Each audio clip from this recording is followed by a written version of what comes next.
Buongiorno, buon popolo. In our Lent group, we are reading the Archbishop of Canterbury's Lent book.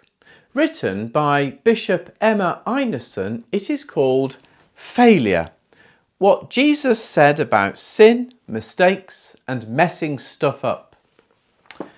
A group has met twice so far, reading a chapter each week on a Monday evening. It's not too late to join. You can download the book on Kindle, order it from your usual book supplier, or we still have 1 or 2 loan copies left.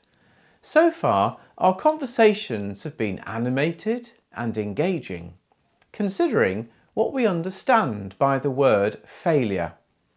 The next chapter is about sin, guilt and human nature, followed by a chapter on the failing church, then looking at the cross, the greatest failure of all, with a final chapter entitled How to Fail Really Well.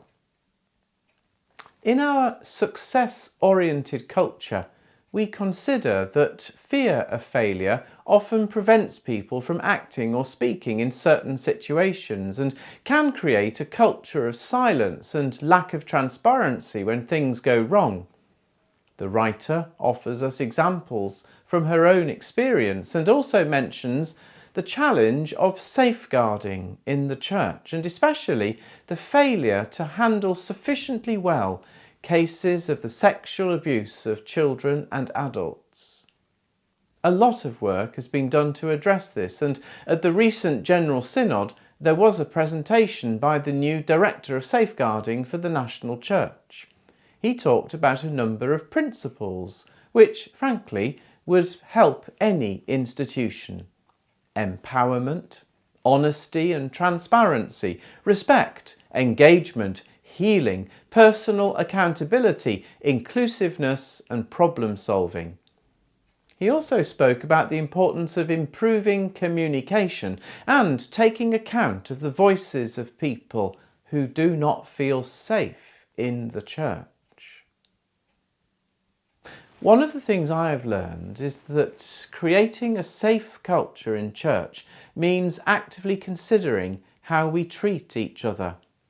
We are fortunate to have an active, responsible caring group in our parish, and through its work we try to ensure that our church is a truly safe place.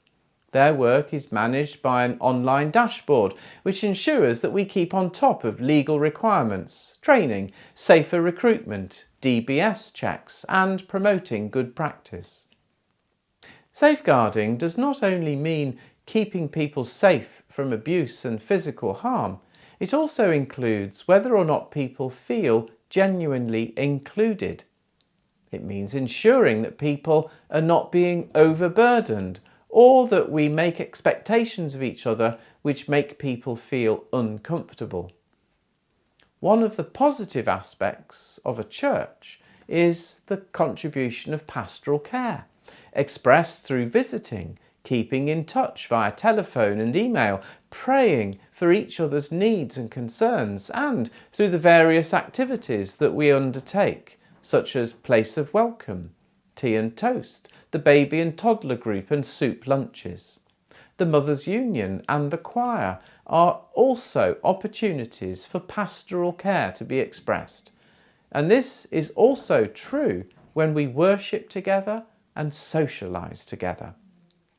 So it's also important to consider how we manage ourselves in our church community, our understanding of the part each of us plays in the matrix of relationships, and recognising our own limitations, the things that make us happy and sad, being able to express ourselves when we feel hurt or taken advantage of, but also being open to an honest assessment of when something makes us feel angry.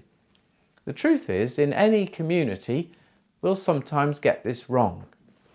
But, as I think our Lent book will help us to consider, honesty about our own frailty, recognising that sometimes we will stumble, and that God himself identified with this part of our nature by taking on human form as Jesus Christ, means that we can overcome the tendency that we so often do the things that we know we should not do. And this is the work of reconciliation and forgiveness. Someone once observed that the church is not a hotel for saints, it is a hospital for sinners. In Matthew's Gospel, Jesus said, "Come to me, all that are weary and carrying heavy burdens, and I will give you rest." I pray that we might all find our rest in him this Lent.